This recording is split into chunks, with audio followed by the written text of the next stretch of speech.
ప్రేమగల మా తండ్రి దేవ, మీ ప్రేమ చేత మమ్మల్ని కాపాడి ఈ రాత్రి సమయంలో మీ మాటలు వినడానికి, నేర్చుకోవడానికి మీరు ఇచ్చిన భాగ్యానికి వందనాలు చెల్లిస్తున్నాం తండ్రి. మీరు రాయించి ఇచ్చినటువంటి మాటలు మీ పిల్లలు ఇప్పుడు చదువుతుండగా లోకంలో అందరూ అపార్థం చేసుకున్నట్టుగా కాకుండా ఈ జ్ఞానము ఇప్పుడు విని గ్రహించుకొని గైకొనగలిగేటట్లు సహాయం చేయండి. యేసుక్రీస్తు పేరటి ప్రార్థన మీకు సమర్పిస్తున్నాము తండ్రి, ఆమేన్. ప్రియమైన దేవుని పిల్లరా, ఈరోజు ఒక మంచి అంశాన్ని ఏర్పాటు చేయటం జరిగింది. ఇప్పుడున్న భూమి ఎందుకు? ఇప్పుడున్న భూమి ఎందుకు? లోకంలో మనిషి తన జ్ఞానంతో ఇప్పుడున్నటువంటి భూమి నా కోసం అని అనుకుంటున్నాడు. కానీ ఇప్పుడున్నటువంటి భూమి దేనికి అని మనం ఆలోచిస్తే 2 పేతురు 3వ అధ్యాయము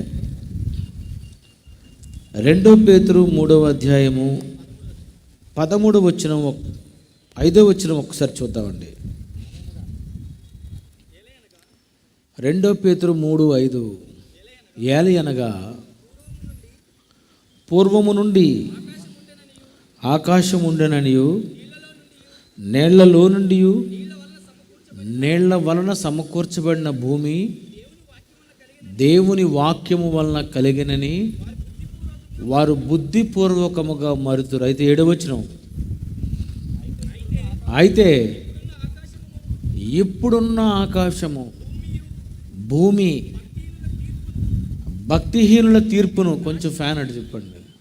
ఇప్పుడున్న ఆకాశము భూమి భక్తిహీనుల తీర్పు నాశనమును జరుగు దినము వరకు అగ్ని కొరకు నిలువ చేయబడినవై అదే వాక్యము వలన భద్రం చేయబడి ఉన్నది. పిల్లరా, 7వ వచనంలో మనం ఆలోచిస్తే, అయితే ఇప్పుడున్న భూమి ఆకాశము, అయితే ఇప్పుడున్న భూమి ఆకాశము, అయితే ఇప్పుడున్న భూమి ఆకాశం ఏంటండి? బైబిల్లో ఎక్కడ కట్ చేయాలో సరిగ్గా కట్ చేయలేదంటారా? కరెక్ట్గానే రాసి అంటారా? కరెక్ట్గానే రాశారు. అయితే ఇప్పుడున్న భూమి, అయితే ఇప్పుడు ఏం చేద్దాం? అయితే ఇప్పుడు ఏమంటారు? అయితే ఇప్పుడు ఎలా అంటారు? అప్పుడప్పుడు అయితే అన్నారంటే ముందేదో ఒక స్టోరీ రన్ అవుతుంది. అయితే అంటే ముందేదో జరిగింది, అది తర్వాత విందురు. కానీ అయితే ఇప్పుడున్న ఆకాశము భూమి భక్తిహీనుల తీర్పు, అయితే ఇప్పుడున్న ఆకాశము భూమి భక్తిహీనులకు. ఇప్పుడున్న ఆకాశము భూమి ఎవరికి దేవుడు ఇచ్చాడు అని చెబుతున్నాడంటే, ఇప్పుడున్నటువంటి భూమి భక్తిహీనులకు. ఇప్పుడున్న భూమి భక్తిహీనులకట. మొదటి శతాబ్దంలో పేతురు గారు చెబుతున్నారు, ఇప్పుడున్న భూమి, మొదటి శతాబ్దంలో బాధ వచ్చేసింది. ఏమని? ఇప్పుడున్న భూమి భక్తిహీనులకు దేవుడు రాశాడు. ఇప్పుడున్న భూమి ఆకాశము భక్తిహీనులకు దేవుడు ఇచ్చేస్తున్నాడు. ఇప్పుడున్న భూమి భక్తిహీనులకైతే అప్పుడున్న భూమి ఎవరికి? ఏమండి? ఇప్పుడున్న భూమి భక్తిహీనులకైతే అప్పుడున్న భూమి ఎవరికి? పూర్వము ఈ భూమి ఎవరికిచ్చాడు? ప్రారంభములో ఈ భూమి ఎవరికిచ్చాడని బైబిల్ చెప్తుంది. కీర్తన గ్రంథము 115 అధ్యాయము 16 వచనం ఒకసారి చూద్దామండి. కీర్తనలు 115:16. ఆకాశములు యెహోవా వశము, భూమిని ఆయన నరులకిచ్చి ఉన్నాడు. భూమి ఆయన నరులకిచ్చాడట. ఎవరా నరులు? నేనా? నేను నరునా? ఎవరికిచ్చాడు? ఆయన భూమిని నరులకిచ్చాడు. ఎవరా నరులు? ఆదికాండము 5వ అధ్యాయము 2-3 వచనములు చూద్దామండి. ఆదికాండము 5వ అధ్యాయము 2-3 వచనములు. మగవానిగాను ఆడదానిగాను వారిని సృజించి, వారు సృజింపబడిన దినమున వారిని ఆశీర్వదించి వారికి నరులని పేరు పెట్టెను. ఆదామవ్వలకు దేవుడు అంటున్నాడు, వారికి నరులని పేరు పెట్టాను. నేను నరులకు భూమినిచ్చాను. ఆదామవ్వలకి భూమినిచ్చాను. వాళ్ళకి ఇస్తూ ఏమని చెప్పానంటే, ఆదికాండం 1వ అధ్యాయం 28వ వచనంలో, ఆదికాండము 1వ అధ్యాయం 28, దేవుడు వారిని ఆశీర్వదించను. ఎట్లనగా, మీరు ఫలించి అభివృద్ధి పొంది విస్తరించి భూమిని నిండించి దాన్ని లోపరుచుకోండి. ఇగో ఈ భూమిని మీకు ఇస్తున్న నరులుగా మీ ఇద్దరికి ఈ భూమిని లోపరుచుకోండి. అప్పుడున్న భూమి వాళ్ళకిచ్చాడు. క్రొత్త నిబంధన తరువాత, యేసు వచ్చిన తరువాత ఇప్పుడున్న భూమి ఎవరికో తెలుసా? భక్తిహీనులకిచ్చాను. అప్పుడు నరులకిచ్చాను, ఆదామవ్వలకిచ్చాను. ఆదాము హవ్వల నుండి ఆరంభమైనటువంటి ఈ భూమి, వాళ్ళు వాళ్ళ సంతతికి ఈ భూమి చెందుతూ వచ్చింది. నోవహు జలప్రళయం వచ్చేసరికి ప్రజలందరూ చెడిపోయారు. ఆ చెడిపోయినప్పుడు దేవుడు వాళ్ళ సంతానానికి ఉన్నటువంటి భూమిని అంతటినీ తీసేసి జలప్రళయములో మొత్తం అందరినీ నాశనం చేసి నోవహు కుటుంబము, షేము, హాము, యాఫెతు వాళ్ళకి దక్కింది ఈ భూమంతా. ఈ భూమికి వాళ్ళకి దక్కిన తర్వాత వాళ్ళ దగ్గర నుండి జనరేషన్స్ ఆరంభమయ్యాయి. అనగా ఈ తరాలు, వంశావళి. ఇలా ఆరంభమైనటువంటి ఆ తరాలలో దేవుడు ఏమనుకున్నాడంటే, ఈ భూమిని వీళ్ళకిద్దాం అని ఆదికాండము 28వ అధ్యాయము 13వ వచనంలో ఏమన్నాడో ఒక్కసారి చూడండి. ఆదికాండము 28వ అధ్యాయం 13. మరియు యెహోవా దానికి పైగా నిలిచి, నేను నీ తండ్రి అయిన అబ్రహాము దేవుడను, ఇస్సాకు దేవుడను, ఇస్సాకు దేవుడైన యెహోవాను, నీవు పండుకొని ఉన్న ఈ భూమిని నీకును నీ సంతానమునకును ఇచ్చెదను. దేవుడు చెప్పేశాడు. ఎవరికి? అబ్రహాము, ఇస్సాకు, యాకోబు. ఇగో ఇక్కడ ఉన్నట్టు చూసారు ఈ భూమి, ఇదంతా కూడా నేను మీకు ఇచ్చేస్తానని. వాళ్ళు భక్తిగా ఉన్నారు గనుక, నీతిమంతులుగా ఉన్నారు గనుక వాళ్ళకి ఈ భూమిని ఇవ్వాలనుకొని ఈ భూమి వాళ్ళకి ఇస్తున్నాడు. ఆ తర్వాత అబ్రహాము దగ్గర నుండి ఆరంభమైనటువంటి ఆ కాలంలో దేవుడు అబ్రహాముకు ఈ భూమి ఇస్తాను అని అంటే, అబ్రహాం ఏమన్నాడో ఒకసారి హెబ్రీ పత్రిక 11వ అధ్యాయము 13వ వచనం చూడండి. హెబ్రీ పత్రిక 11వ అధ్యాయము 13వ వచనము. వీరందరూ ఆ వాగ్దాన ఫలము అనుభవింపకపోయినను దూరము నుండి చూసి వందనము చేసి తాము భూమి మీద పరదేశులను యాత్రికులమై ఉన్నామని ఒప్పుకొని విశ్వాసము గలవారై మృతి పొందిరి. అబ్రహాము, ఇస్సాకు, యాకోబుకి ఇస్తే వాళ్ళట దూరము నుండి చూసి వందనము చేశారట. ఇది మాకు వద్దు, దీనికి ఒక నమస్కారం, ఇది మాకు అవసరం లేదు. ప్రియులారా, నరులకిచ్చాడు, ఆ తర్వాత నోవాహు కుటుంబానికి వచ్చింది, ఆ తర్వాత అబ్రహాము దగ్గరకు వచ్చింది. ఇలా అబ్రహాము దగ్గర నుండి ఈ భూమి ఆ అబ్రహాము, ఇస్సాకు, యాకోబు, ఇశ్రాయేలీలు ఇలా వీళ్ళందరికీ కూడా ఈ భూమి చెందుతూ వస్తుంది. ఇలా చెందుతూ చెందుతూ చెందుతూ చెందుతూ వస్తున్నటువంటి ఆ కాలంలో యేసుక్రీస్తు వారు రావడం, యేసుక్రీస్తు వారు ఈ మహాజ్ఞానాన్ని బోధించటం, ఆ బోధించిన తర్వాత అపోస్తలులతో బోధ ఆరంభమైంది. అందుకే అపోస్తలుల బోధ అన్నారు. వాళ్ళు ఏం చేశారు? బోధ ఏం చేస్తే అపోస్తలుల బోధ అయింది అని మనం ఆలోచిస్తే అపోస్తలుల కార్యములు 2వ అధ్యాయము 45వ వచనం ఒకసారి చూద్దామండి. అపోస్తలుల కార్యములు 2వ అధ్యాయం 45వ వచనము.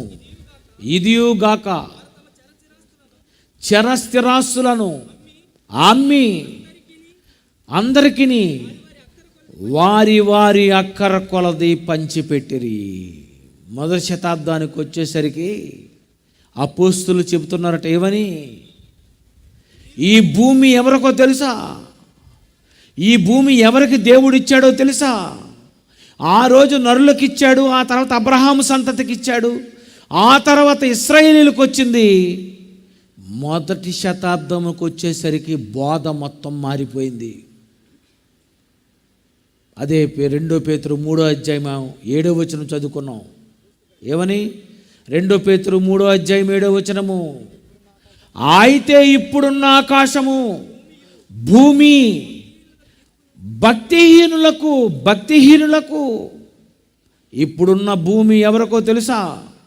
ఇక నేను భక్తిహీనులకు ఇచ్చేస్తున్నాను.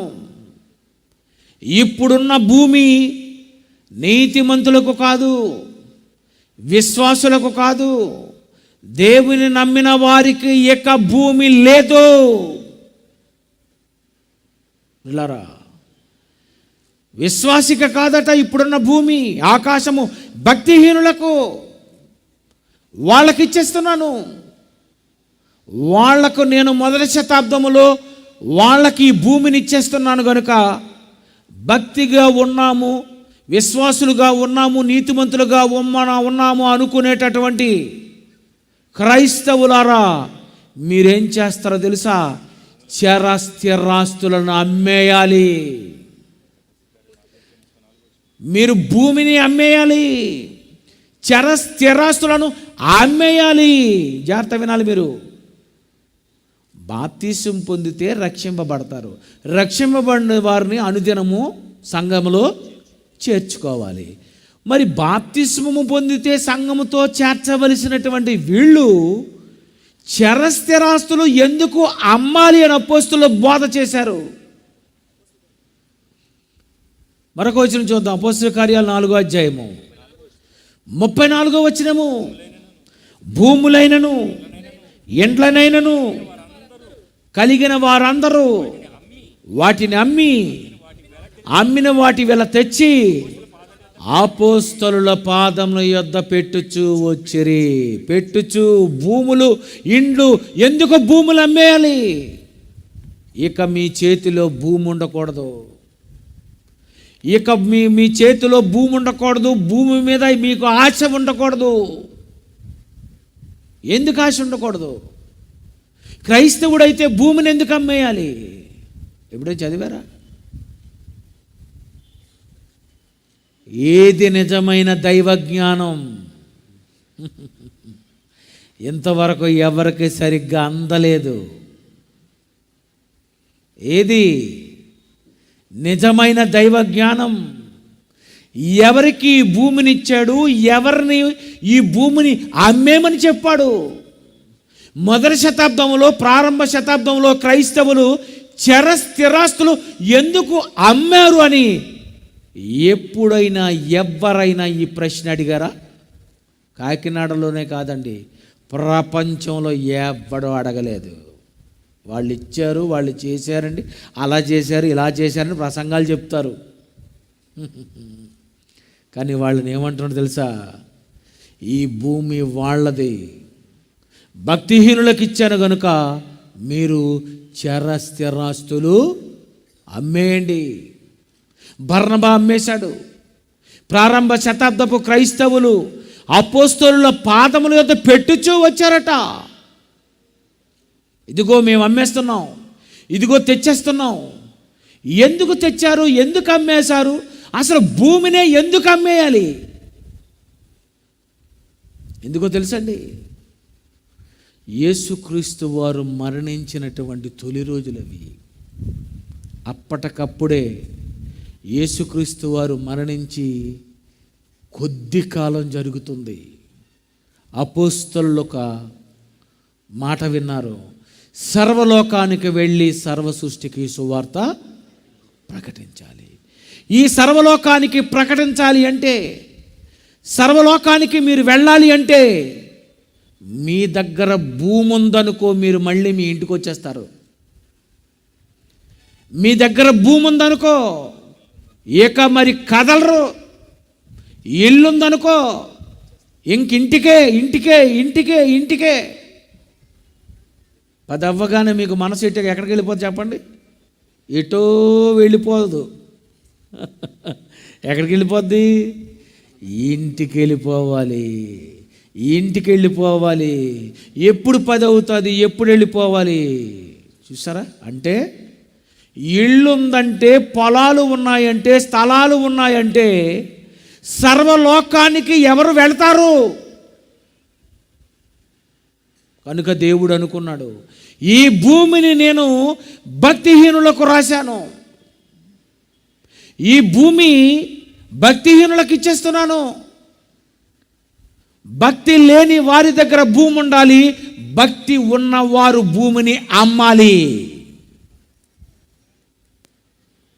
అపోస్తలుల బోధ స్టార్ట్ అయింది. మనమందరం సర్వలోకానికి వెళ్ళిపోవాలి కనుక ఎక్కడికెవరెవరికి భూములు ఉన్నాయో ఇవన్నీ ఇక మనం అమ్మేసుకోవాలి. ప్రియులారా, వాళ్ళందరూ అమ్మేసుకొని సర్వలోకానికి వెళ్ళాలి అని, ప్రయాణాలు చేయాలి అని చర స్థిరాస్తులు వాళ్ళు అమ్మబట్టే ఈ రోజుకు కాకినాడకి యేసు సువార్త వచ్చింది.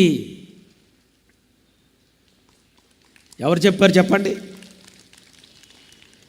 ఇక్కడికి ఎవరు తెచ్చారు సువార్త? మేము ఈ తరంలో ఇప్పుడు పుట్టాం.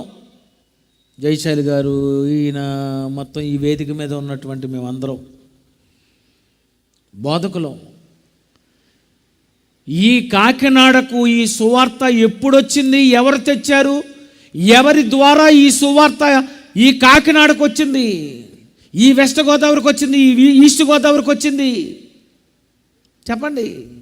వాళ్ళు ఆ రోజు పొలాలు అమ్మకపోతే, స్థలాలు అమ్మకపోతే, వాళ్ళు సర్వలోకానికి వెళ్ళి తిరగకపోతే మీకు ఈ సువార్త అందేదా? యేసుక్రీస్తు వారు మీకు తెలిసి ఉండేవారా? ప్రియులారా, అందుకే మొదటి శతాబ్దంలో సర్వలోకానికి వెళ్ళవలసిన ప్రయాణం ఉంది. ఆయన సువార్తను సర్వలోకానికి ప్రకటించాలి కనుక మీరేం చేస్తారో తెలుసా?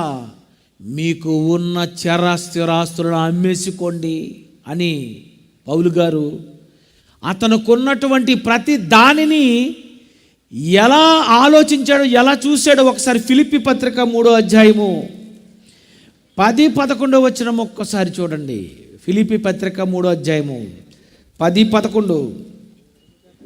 ఏ విధము చేతనైనను మృతులలో నుండి నాకు పునరుద్ధానము కలగవలనని ఆయన మరణ విషయములో సమానానుభావము కలిగిన వాడినై ఆయనను ఆయన పునరుద్ధాన బలమును ఎరుగు నిమిత్తము ఆయన శ్రమలలో పాలివాడును అవ్వాలని ఎట్టిదో ఎరుగు నిమిత్తము సమస్తమును నష్టపరుచుకొని వాటిని పెంటతో సమానముగా ఎంచుకొనుచున్నాను.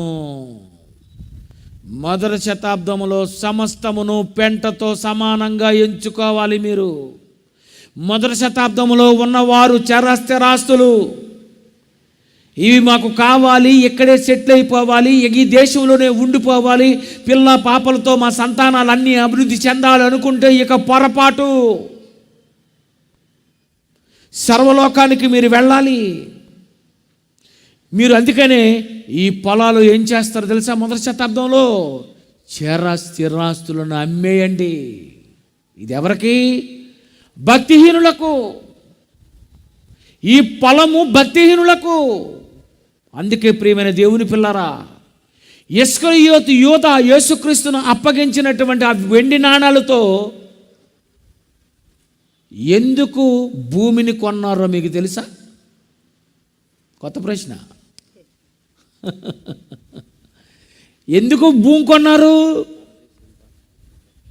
ఎందుకు కొన్నారు?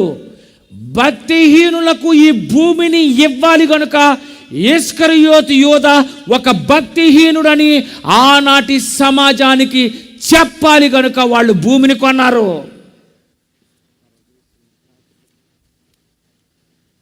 పిల్లరా, ఎందుకు భూమిని కొన్నారు? రక్తభూమి, అకెల్దామా, అందరి స్థలాలు అమ్మేమని చెప్పి ఇస్కరియోతు యూదాకి ఎందుకు స్థలం కొన్నారు? పొలం ఉన్నవాడు భక్తిహీనుడని చెప్పాలి.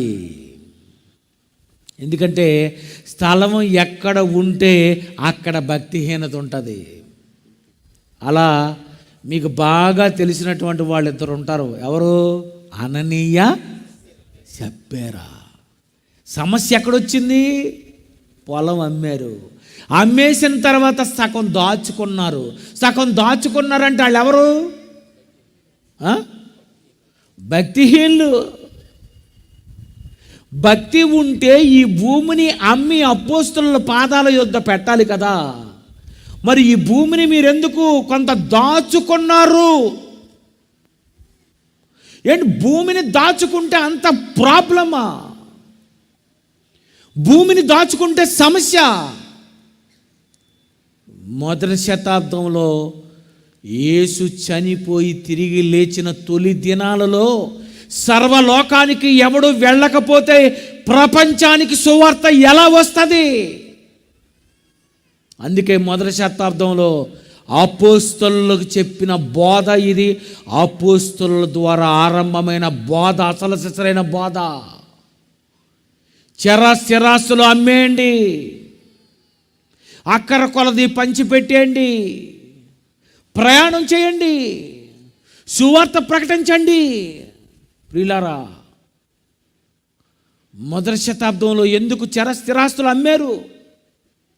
ఎందుకు భూమి దగ్గర ఇంత ప్రాబ్లం జరిగింది? ఎందుకు వాళ్ళిద్దరూ భూమిని అమ్మేశారు? ప్రియులారా, ఈ భూమి మనదనుకుంటున్నాం. ఈ భూమి మంద కాదండి. ఈరోజు భూమి రేట్లు పెరిగిపోయి భూమి మీద గొప్ప పిచ్చొచ్చింది అందరికీ. పెరగలేనంత కాలం ఎవడూ పట్టించుకోలేడు. 10 years బ్యాక్ ఎవరికి భూమి పిచ్చలేదండి. ఇప్పుడు ఏమైపోయింది? సైతానుగాడు రేట్లు పెంచేసి, భక్తిహీనులు కదా ఇది, భక్తి ఉన్న మీరు కొనుక్కోవాలి అంటే దీనికి రేట్ ఎంత అని వాడే పెట్టాడు. ఎందుకు? మనము కూడా భూమి ఉంటే సరిపోద్ది, ఇల్లుంటే సరిపోద్ది, హాయిగా ఊరి మీద తిరగడం, ఇంట్లోకి వెళ్ళి ఏసీ వేసుకొని పడుకోవడం, ఏ సువార్త లేదు, ఏ ప్రకటన లేదు, ఏమీ లేదు, హాయిగా ఆరాధన కూడా సెల్ ఫోన్లో చూసుకోవచ్చు. ఈవేళ అదృష్టం బాగుండి ఇంతమంది వచ్చారు కాకినాడలో. దేవుని స్తోత్రం. ఎందుకు వచ్చారు మీరు?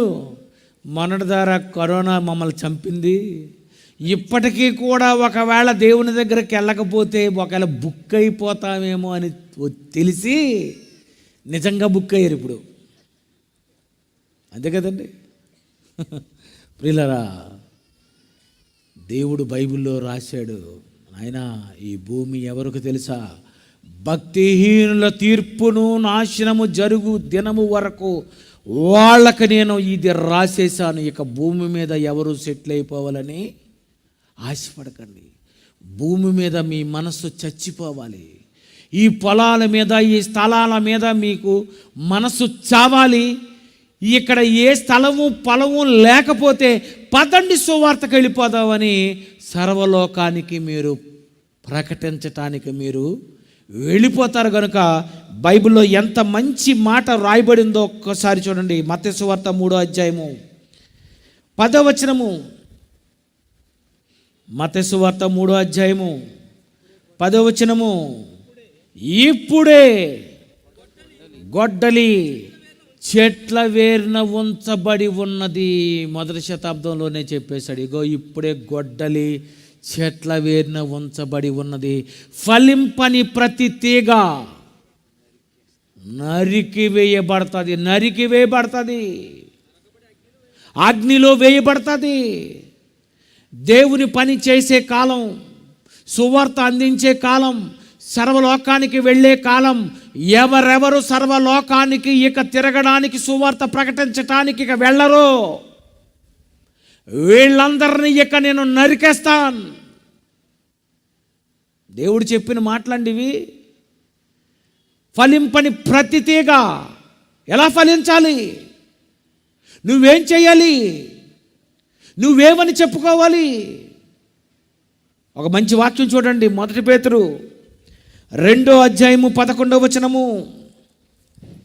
మొదటి పేతురు 2వ అధ్యాయము 11వ వచనము. ప్రియులారా, మీరు పరదేశులు, యాత్రికులనై ఉన్నారు. మీరు పరదేశులు, యాత్రికులనై ఉన్నారు. మీరెవరు? పరదేశులు. మీరెవరు? యాత్రికులు. అంటే బాప్తిసం పొందినటువంటి ప్రతి ఒక్కరూ ఏం చేయాలో తెలుసా? యాత్ర చేయాలి. బాప్తిసం పొందిన ప్రతి ఒక్కరూ ఒక దేశంలో ఉండిపోకూడదు. పరదేశులుగా ఒక్కొక్క దేశానికి, ఒక్కొక్క ప్రాంతానికి, ఒక్కొక్క పల్లెకి మీరు తిరుగుతూ ఉండాలి. మీరు పరదేశులు, మీరు యాత్రికులై ఉన్నారా? మీరు కుర్చీల మీద కూర్చున్న వాళ్ళు ఎన్ని యాత్రలు చేశారు చెప్పండి, మాకు చెప్పాలి. ఏండి, ఎన్ని యాత్రలు చేశారు? ఎన్ని యాత్రలు? మా యాత్ర ఏప్రిల్లో స్టార్ట్ అయిందండి. ఇప్పుడు ఇంకా జూను 5వ తేదీ ఇంకా యాత్ర కొనసాగుతుంది. రేపు ప్రసన్నబాబు గారు వస్తారు. ఆయనది 2 నెలల క్రితం నుండి ఆరంభమైంది. రేపు 6వ తేదీతో ఎండ్ అవుతుంది. ఎన్ని ప్రాంతాలు, ఎన్ని యాత్రలు, ఎన్ని పరదేశు ప్రాంతాలు. ప్రియులారా, మీరు పరదేశులను, యాత్రికులై ఉన్నారా? ఒకే ఇంటిలో ఉన్నారా? చెప్పండి. నేను ఇప్పటి వరకు ఏ సువార్తకి వెళ్ళలేదు అనుకున్నారనుకో, అయిపోయినట్టే మీ పని. మీరు అయిపోయినట్టే.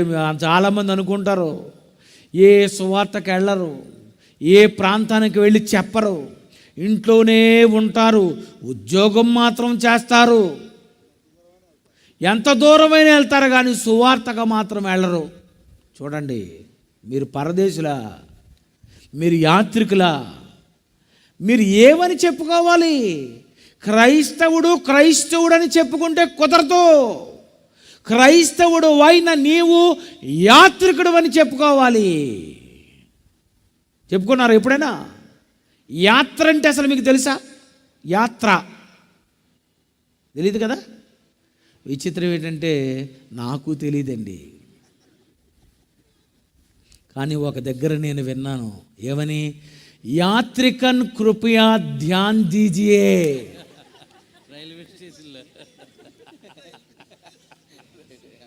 మీరు విన్నారు ఎక్కడైనా? ఏంటి, నా జీవితంలో చాలాసార్లు నేను విన్నాను. ఒకరోజు విజయవాడ సభలకు వస్తే మాకేం చేశారంటే విజయవాడ రైల్వే స్టేషన్ పైనే రూమ్ తీశారు. ఎవరు? జి సుందర్రావు గారే ఉండేవారు. ఇంకా చూడాలండి బాబు, 10 నిమిషాలకి అరగంటకి యాత్రికను కృపయా ధ్యాన్ దీజియే, యాత్రికను కృపయా ధ్యాన్ దీజియే, గాడి నెంబర్ అంటుంది. ఇప్పుడు మీకు చెప్తున్నాను, యాత్రికన్ కృపా ధ్యాన్ దీజియే అంటే అర్థం ఏంటో తెలుసా? యాత్రికన్ అని చెప్పిన తర్వాత మళ్ళీ తెలుగులో వచ్చింది ఏమని? ప్రయాణికులకు గమనిక. ప్రయాణికులకు గమనిక అంటే యాత్రికులు అంటే ఎవరు? ప్రయాణికులు. బైబిల్లో ఆ ముక్క లేకపోవటం వల్ల నాకు చాలా సమస్య అయిపోయింది. యాత్రికులు అంటే ఎవరు? ప్రయాణికులు. పరదేశులు. యాత్రికులు అంటే అబ్రహాము సంతానం వాళ్ళెవరు? ప్రయాణికులు. మొదటి శతాబ్దంలో క్రైస్తవులు ఎవరు? ప్రయాణికులు. ఇంతకు మీరు ప్రయాణికులా ఇంట్లో నుండోళ్ళ? చూసారా మీరేం చేశారు ఇంతకాలం? యాత్ర చేయవలసింది, ప్రయాణం చేయవలసినది మీరు ప్రయాణం చేయలేకపోయారు. అందుకే గడిగడికి రైల్వే స్టేషన్లో అంటుంది యాత్రికను కృపా ధ్యాన్ దీజియే గాడి నెంబర్. ఏంటి గాడి నెంబర్? గాడి నెంబర్ అనగానే మనకు అర్థమైపోలేవని మార్క్స్ వార్త 16వ అధ్యాయము గాడి నెంబరు 15వ వచనము. గాడి నెంబర్ 16:15. ఏంటది గాడి నెంబరు? మరియు మీరు సర్వలోకానికి వెళ్ళి సర్వ సృష్టికి సువార్త ప్రకటించండి. సువార్త ప్రకటించండి. యాత్రికను కృపయా ధ్యాన్ దీజియే. ఎవరు యాత్రికులు? ప్రపంచంలో యాత్ర చేయవలసిన వాళ్ళు క్రైస్తవులు. అందరూ చేస్తున్న యాత్ర సరదాగా చూడడానికి, క్రైస్తవుడు చేస్తున్న ప్రయాణం, వాడు చేసే యాత్ర సర్వలోకానికి సువార్త అందించడానికి. ఎందుకు నిన్ను యాత్రికుడు అన్నాడు? ఎందుకు నిన్ను పరదేశులు అని అన్నాడు? ఎందుకంటే యాత్ర చేయాలనుకునే వ్యక్తికి నిలువరమైన పట్టణము లేదు. అదే ఉంది కదండి బైబిల్లో. నిలువర పట్టణము మనకెక్కడా లేదు. మనం కాకినాడలో ఎప్పుడు ఉండిపోం. నేను విశాఖపట్నంలో ఉండిపోను. నువ్వు ఈస్ట్ గోదావరిలో ఉండిపోవు. నువ్వు వెస్ట్ గోదావరిలో ఉండిపోవు. నువ్వు సర్వలోకానికి క్రీస్తు సువార్తను అందించే యాత్రికుడు. ఎన్ని యాత్రలు చేశారు? హెబ్రీ పత్రిక 13వ అధ్యాయము 14వ వచనము. నిలువరమైన పట్టణము మనకిక్కడ లేదు. నిలువరమైన పట్టణము మనకు లేదు. మనం ఎప్పుడు కాకినాడలో ఉండం. మనం విశాఖపట్నంలో ఉండము. మనము రాజమండ్రిలో ఉండము. మనము నిలువరమైన పట్టణము మనకు లేదు. ఎందుకంటే ఏ వారం, ఏ నెల, ఏ ప్రాంతానికి సువార్తకు వెళ్ళాలో ఆ ప్రాంతానికి నువ్వు వెళ్ళిపోవాలి. ఎందుకంటే నువ్వు యాత్రికుడవు, నువ్వు ప్రయాణికుడవు. ఏంటండి మీకు ఎప్పుడు ప్రయాణాలేనా? మాకు అంటుంటారు అందరూ. అని మళ్ళీ మీటింగ్లకేనా? అవును, మీటింగ్లకే. ఈరోజు ఇక్కడ చెప్తాం, ఆ తర్వాత మళ్ళీ అనంతపూరు, ఆ తర్వాత మళ్ళీ బెంగళూరు, ఆ తర్వాత మళ్ళీ పాలకొండ, ఆ తర్వాత మళ్ళీ శ్రీకాకుళం, ఆ తర్వాత మళ్ళీ బెంగళూరు, ఆ తర్వాత మళ్ళీ హైదరాబాదు. ఎందుకండి ప్రయాణాలు? పౌలు గారు ప్రయాణాలు చేశారని చెప్పుతుంది క్రైస్తవ ప్రపంచం. పౌలు గారు ప్రయాణాలు చేశారు, యాత్ర చేశారు, ముగిసింది. నువ్వేం చేసావు? పాదయాత్ర చేసావా? ఎవరికి? సువార్త యాత్ర, పాదయాత్ర. మినిస్టర్ అవ్వాలని యాత్ర చేసేవాళ్ళు ఉన్నారు. నువ్వు ఏ యాత్ర చేశావు? ఈవేళ ఏదో ఒక రకంగా ఎవరో నీకేదో గిల్లితే ఇక్కడికి వచ్చావు. ఇదేదో మాటలు బాగున్నాయి కదా, విందాము అని మీరు వచ్చారు ఈవేళ. అంతేనా? ఈ యాత్ర అంటే మీది మొదటి యాత్ర. ఆ తర్వాత ఇంకెక్కడ మీటింగులు జరుగుతాయండి, ఇంకెక్కడ మీటింగులు జరుగుతాయండి, ఇంకా ఈ ఊర్లో ఏ ఊర్లో మీటింగులు జరుగుతాయండి. పిల్లరా, క్రైస్తవుడు అంటే యాత్రికుడు. జీవన్ మీటింగ్స్ పెట్టించాడు, ఎన్నిసార్లు కాకినాడలో పెట్టించాడు, ఎన్నిసార్లు పరిసర ప్రాంతాల్లో సభలు పెట్టించాడు, ఎన్నిసార్లు కాకినాడలో ఉన్నవాళ్ళు సువార్తకు వెళ్ళారు. అప్పుడప్పుడు మీ తాలూకా అవన్నీ వాట్సాప్లో పెడతారు, అంతే కదండి.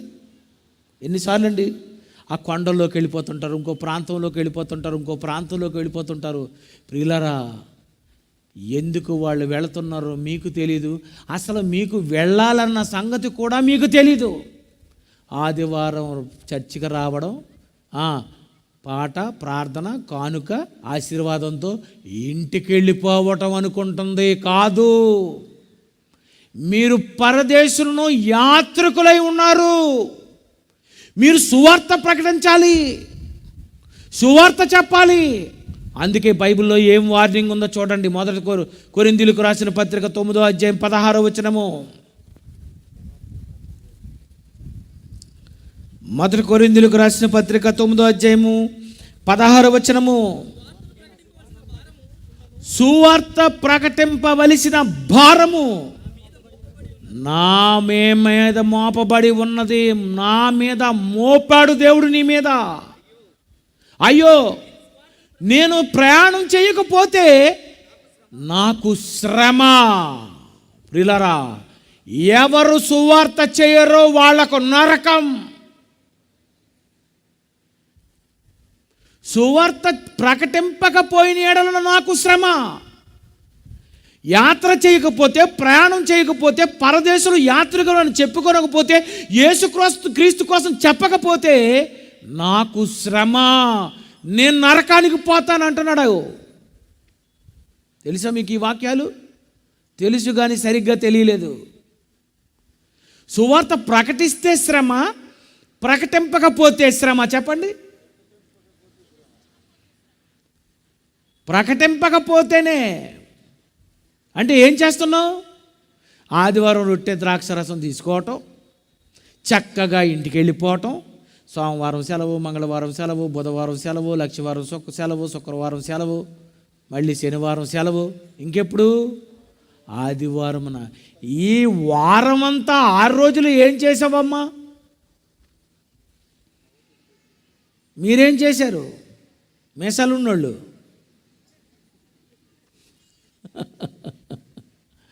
సువార్త పాస్టర్ గారు ప్రకటించుకుంటారండి, వాళ్ళెవరో చేసుకుంటారండి, అది మాకు కాదని మీరు అనుకున్నారు. ఆయన యాత్రికుడే, నువ్వు యాత్రికుడే. కృపయా ధ్యాన్ దీజియే. ధ్యానం చేయి, దివారాత్రము ధ్యానించువాడు. ధ్యానం చేయి. సువార్త ప్రకటింపకపోయిన ఎడల నాకు శ్రమ అంటున్నాడేటి? అంటే నేను సువార్త చేయకపోతే నాకు నరకమా? అవును. స్థలాలు అమ్మకపోతే నరకమా? ఎస్, నరకం. ఒకడు వచ్చాడు, ధర్మశాస్త్రం అంతా పాటిస్తున్నాను, నేను అన్నీ చిన్నప్పటి నుండి బాల్యం నుండి ఆచరించుచున్నాను, దొంగతనం చేయలేదు, అబద్ధ సాక్ష్యం పలకలేదు, నిన్ను వారిని పొరుగువాని ప్రేమించాను, తల్లిని తండ్రిని సన్మానించాను అన్నప్పుడు యేసుక్రీస్తు వారు అన్నారు, భలే చెప్పావు కానీ నీకు ఎన్నో అధ్యాయం? మత్తయి సువార్త 19వ అధ్యాయము 20, 21, 22. అందుకు యేసు, నీవు పరిపూర్ణుడగుటకు కోరిన ఎడల పోయి నీ ఆస్తిని అమ్మి బీదలకిమ్ము. నీకు ఒక్కటే కొదువుగా ఉన్నది. నీకు ఒక్కటే ప్రాబ్లం ఏంటో తెలుసా? నువ్వు స్థలం అమ్మలేదు, అదే నీకు ప్రాబ్లం. ఏంటి స్థలం అమ్మకపోతే ప్రాబ్లమ్మా? ఏంటి ఎన్ని సంవత్సరాలు చదవలేదు ఈ వాక్యాలు? చిన్నప్పటి నుండి చదివి ఈ రెఫరెన్స్ నాకు ఎప్పుడో తెలుసు అని అన్నాం, కానీ ఇది తెలీదు. నీకొకటే కుర్చీ మీద కూర్చుని నీకు ఒకటే కొదువుగా ఉన్నది. ఏంటంటే అది ముందు నీ ఆస్తిని అమ్మి బేదలకు ఇవ్వు. నీ ఆస్తిని అమ్మి బయలుదేరు, నీ పొలాలు అమ్మి బయలుదేరు. క్రైస్తవులై ఎకరాలు సంపాదించి ఈరోజు చాలామంది క్రైస్తవులు ఎక్కడ పడితే అక్కడ సెటిల్ అయిపోయారు. మీకున్న తెలివితేటలు ఆ రోజు అపోస్తలుకుంటే వాళ్ళు ఎక్కడికి వెళ్లకుండా ఆ యెరూషలేములోనే ఉండి చచ్చిపోతే ఈ లోకానికి, సర్వలోకానికి సువార్త ఎవరు చెప్పేవాళ్ళు?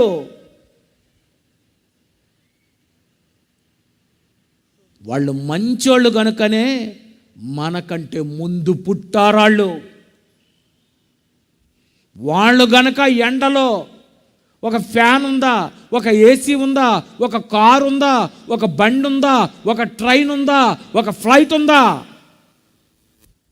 ఏ వాహనాలు లేకపోయినా వాళ్ళు ప్రయాణాలు చేస్తే, ఇన్ని వాహనాలు ఉండి నువ్వెందుకు ప్రయాణం చేయలేదని దేవుడు అడిగితే ఏం చెప్తావు చెప్పి ఈ రాత్రి? అందుకే దేవుడు అనుకున్నాడు, ఎవరెవరు సువార్త ప్రకటించారో, ఎవరెవరు ప్రయాణాలు చేయరో, ఎవరెవరైతే బీచ్లకు తిరుగుదాము, కొండలెక్కిపోదాము, పలానా ఊరు వెళ్ళిపోదాము, ఇలా వెళ్ళిపోయిన వాళ్ళు అందరూ అందుకే అప్పుడప్పుడు చస్తుంటారు. ఎందుకు? దేవుని కొరకు కాకుండా నువ్వు ప్రయాణం చేస్తే నీ ఓడ ఎందుకు వెళ్ళాలి? పాపి కొండల్లో మునిగిపోవాలది. నువ్వు దేవుని కొరకు ప్రయాణాలు చేయలేనప్పుడు నీ ప్రయాణంలో నీ కారు పావాలా?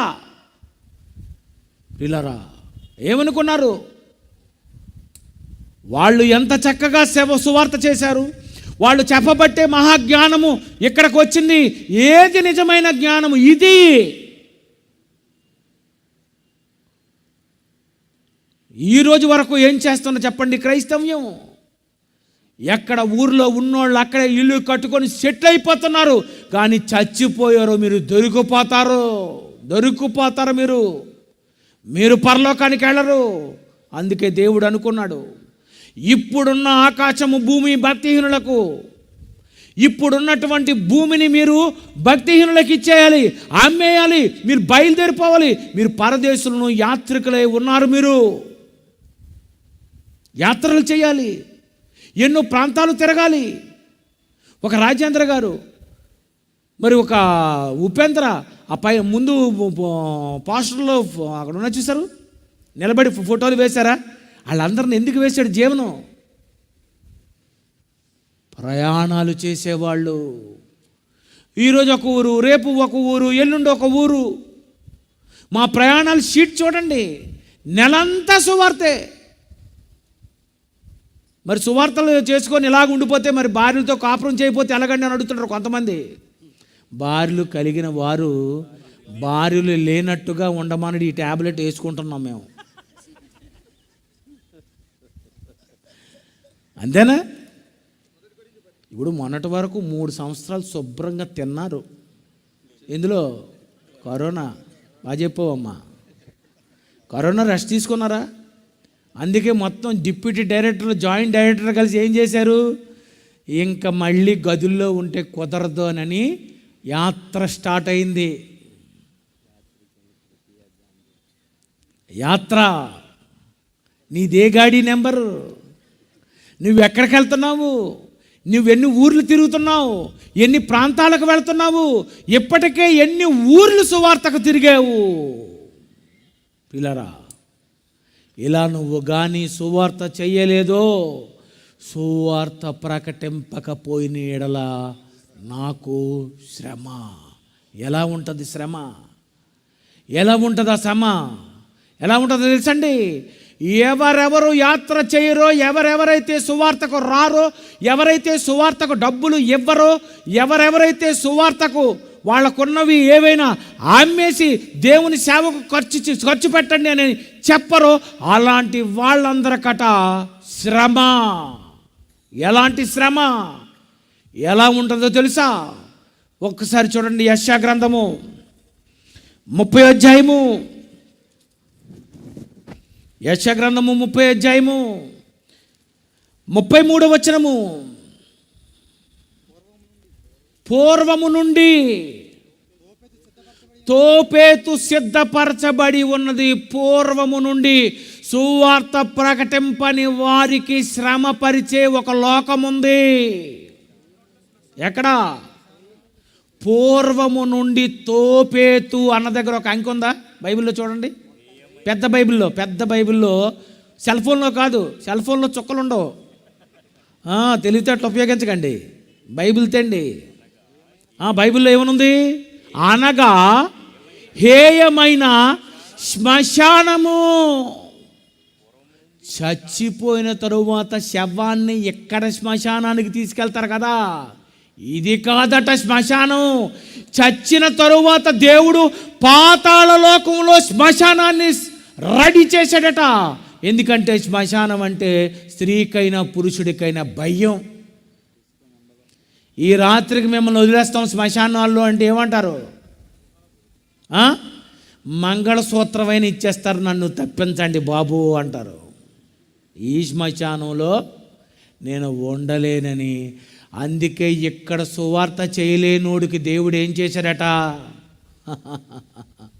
శ్మశానం ఏర్పాటు చేశాను, రండి. హేయమైన శ్మశానము శ్రమ. సువార్త ప్రకటించిన వారికి శ్రమ. ఈ శ్రమ ఎలా ఉంటుందో తెలుసా? అక్కడ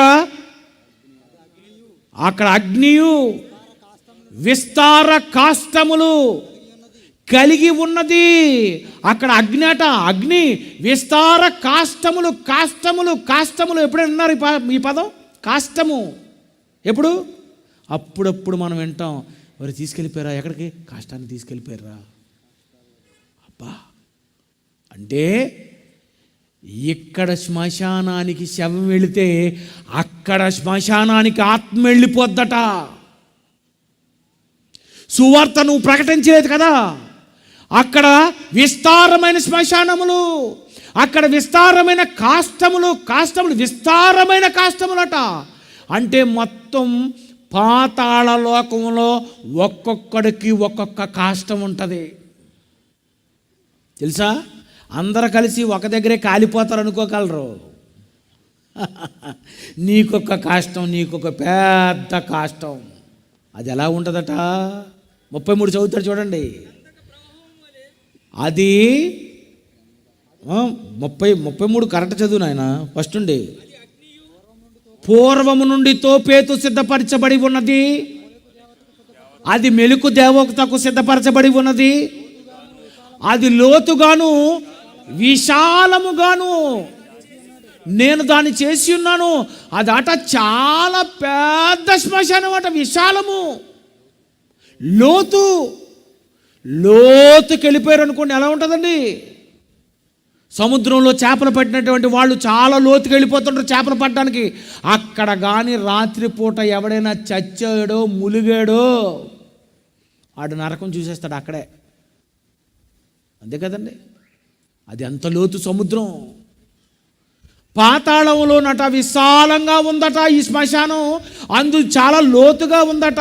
అందులో విస్తారమైన కాష్టములు, అగ్ని.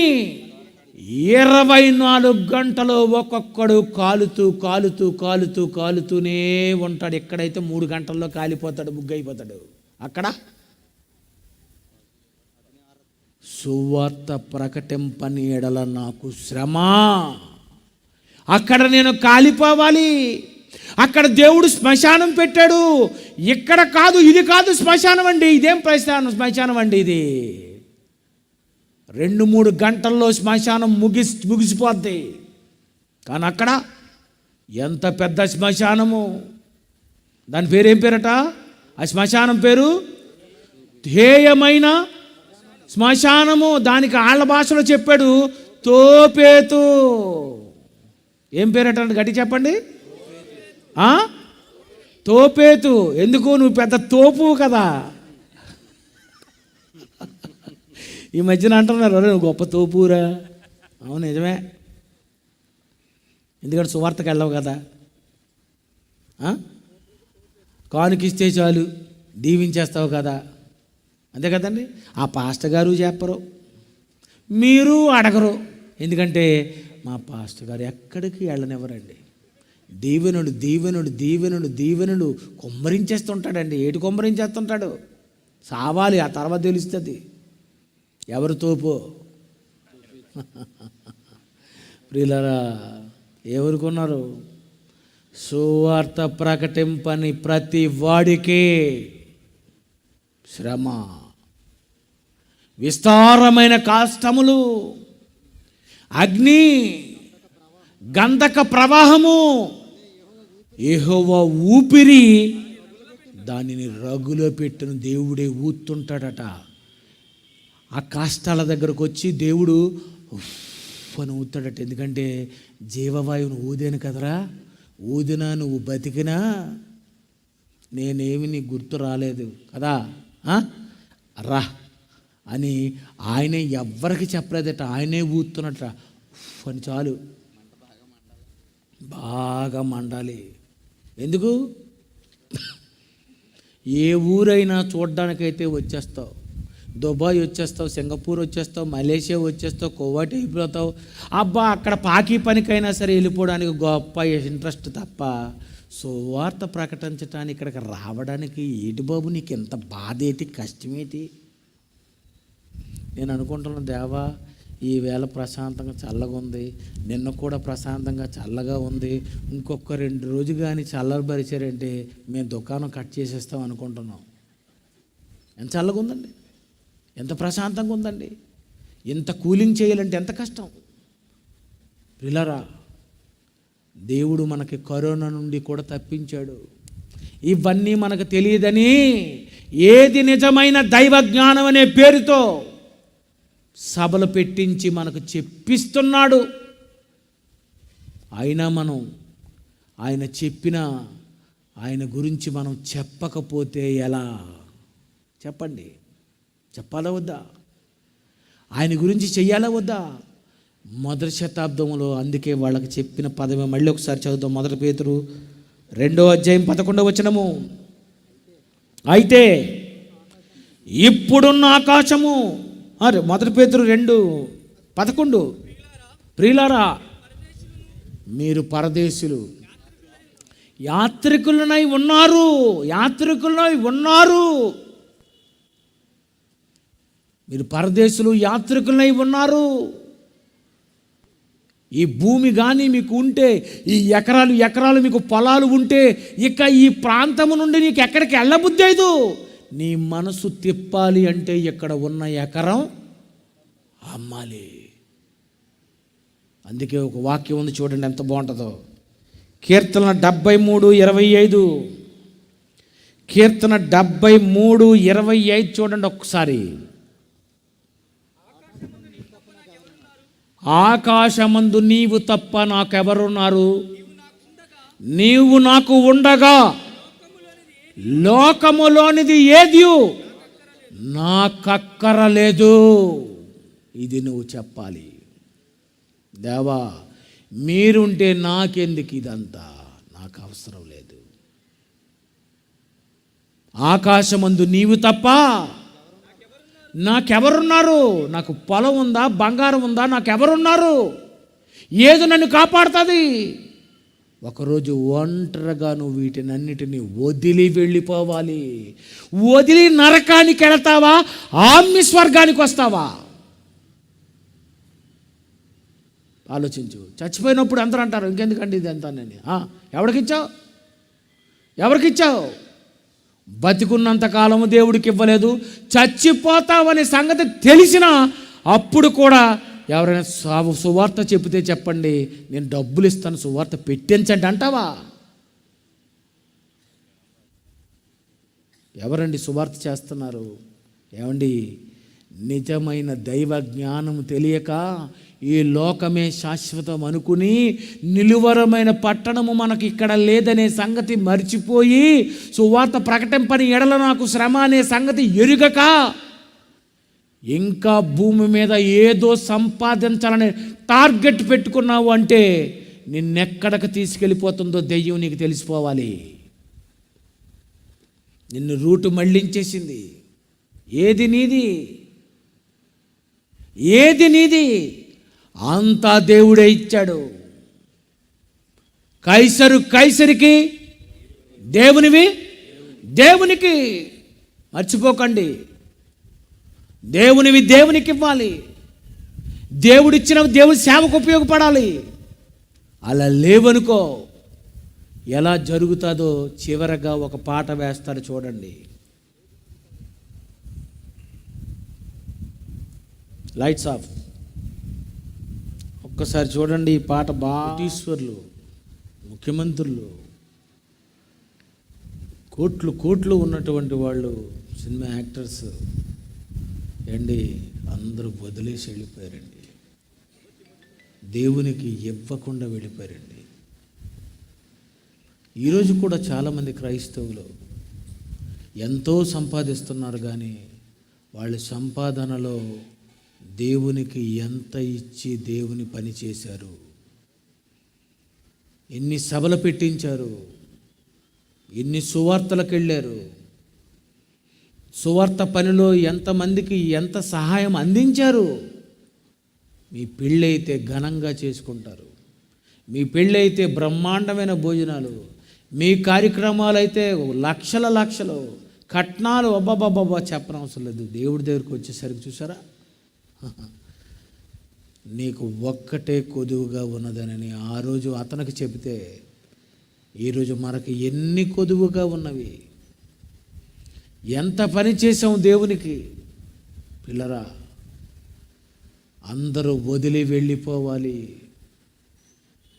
వదలకపోతే మనసు దాని మీద ఉంటుంది కనుక స్థిరాస్తులు అమ్మండి అని మొదటి శతాబ్దంలో బోధ ఆరంభమైంది. చివరగా 1 తిమోతి 6:7 మనం ఈ లోకములోనికి ఏమీ తేలేదు, దీనిలో నుండి ఏది తీసుకొని పోలేము. ఏం తీసుకెళ్తావు పిల్లరా? ఏం తీసుకెళ్తావు నువ్వు? కానుకలు వస్తే అప్పుడైనా ఇప్పుడు నువ్వు వెయ్యాలి అనుకోరా? ఒక్కసారి ఆలోచించండి. అయ్యో కానుకలు వచ్చాయి, దేవుని సువార్తకే, నిజంగా సువార్తే జరుగుతుంది.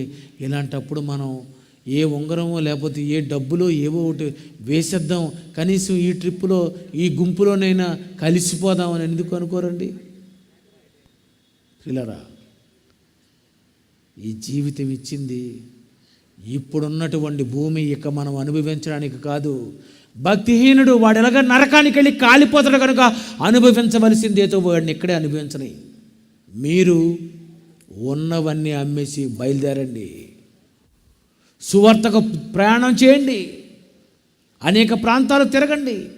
ఈరోజు కాకినాడలో పెట్టారు, రేపు మరొక ఊర్లో పెట్టండి, మరొక ఊర్లో పెట్టండి, మరొక ఊర్లో పెట్టండి. ఈ పరిసర ప్రాంతాల్లో ఎంతమంది లేరు చెప్పండి? అందరూ కలిసి చెయ్యేస్తే ఈ ప్రపంచానికే సువార్త మనం అందరం కూడా ప్రకటించగలం. జ్ఞానము తెలిసిన మనమే అజ్ఞానులుగా ఉంటే, జ్ఞానము తెలిసిన మనము, ఏసే జ్ఞానము దేవుని శక్తి అయితే ఆయన చనిపోయి తిరిగి లేచాడన్న వార్త నువ్వు చెప్పకపోతే నువ్వెంత అజ్ఞానివి పిల్లరా.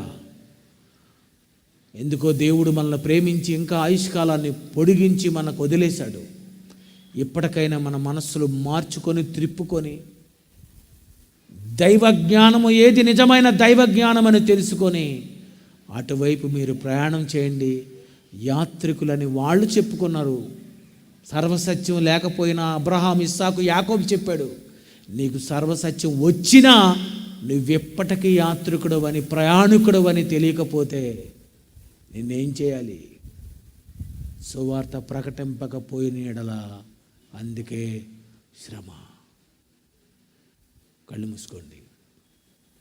ప్రేమగల మా తండ్రి, మీ ప్రియమైన పిల్లలు కాకినాడలో వచ్చారు.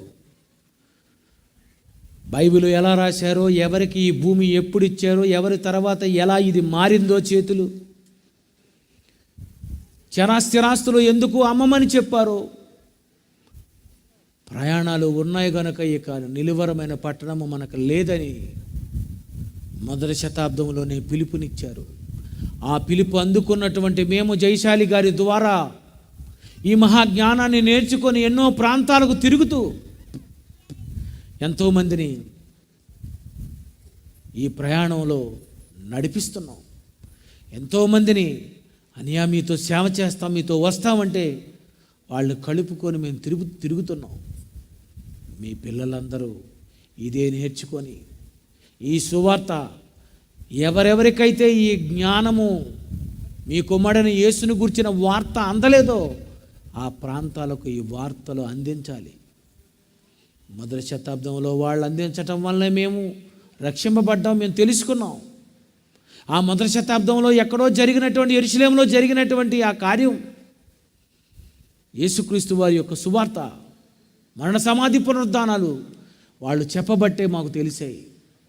ఈ విషయాన్ని జయశాలి గారు అందుకొని ఆయన తరము వారికి సేవ చేస్తూ ఎంతోమందిని ఎన్నో ప్రాంతాలు తిరిగి ఆయన వృద్ధాప్యంలో ఉంటుండగా మేము కూడా ఎన్ని ప్రాంతాలు తిరగాలో, ఎప్పుడు మేము వృద్ధాప్యం పొందుతాము, ఎప్పుడు మేము ప్రయాణం అవుతామో, మీ దగ్గరికి ఎప్పుడు వస్తామో, మాకు ఎప్పుడు పిలుపు ఉంటుందో, భూమి మీద బ్రతికినంత కాలం మాకేదీ లేదనుకోకుండా మాకేదైనా కొదువు ఉంటే అది మేము చూసుకొని ఈ అడుగులు సువార్తలో వేయగలిగేటట్లు సహాయం చేయమని సభలు ఏర్పాటు చేసినటువంటి నీ దాసుడు జీవన, ఆయన భార్య, బిడ్డలు, సంఘము, సహకరించినటువంటి మీ పిల్లలు ఎంతమంది అయితే వేదిక మీద ఉన్నారో, ముందునున్నారో ఈ సంఘాన్ని జ్ఞాపకం చేసుకోండి. ఈ సంఘం ద్వారా ఇలాంటి మాటలు మీరు అందింపజేసుకున్నందుకే మీకు వందనాలు చెల్లిస్తున్నాం తండ్రి. దేవా, నీ బిడ్డలు చేస్తున్న సేవ అంతట్లో తోడుగా ఉన్నాడు. ఎంతోమంది కష్టపడినటువంటి వారు, మరి జాలర్లుగా ఉన్నటువంటి వారు, వ్యాపారాలు చేసుకుంటున్నటువంటి వారు, కరోనా వలన మరి నష్టపోయినటువంటి వాళ్ళు ఎంతోమంది ఉన్నారు తండ్రి. దేవా, నీ బిడ్డలందరినీ జ్ఞాపకం చేసుకోండి. మరొకసారి సమయం ఉంటే తండ్రి మరొక ప్రాంతంలో ఈ మీ సువార్తను అందించగలిగేటట్లు సహాయం చేయమని, మంచి వాతావరణాన్ని ఇచ్చినందుకు మీకు వందనాలు చెల్లిస్తూ యేసుక్రీస్తు పేరటి ప్రార్థనకు సమర్పిస్తున్నాము తండ్రి. ఆమేన్. మన తండ్రి అయిన దేవుని ప్రేమ, అయిన కుమారుడైన యేసుక్రీస్తు వారి కృప, పరిశుద్ధాత్మ యొక్క అన్యోన్య సహవాసం ఇప్పుడు ఎల్లప్పుడూ మనందరికీ తోడై ఉండి నడిపించును గాక. ఆమేన్. అందరికీ వందనాలు. సెలవు.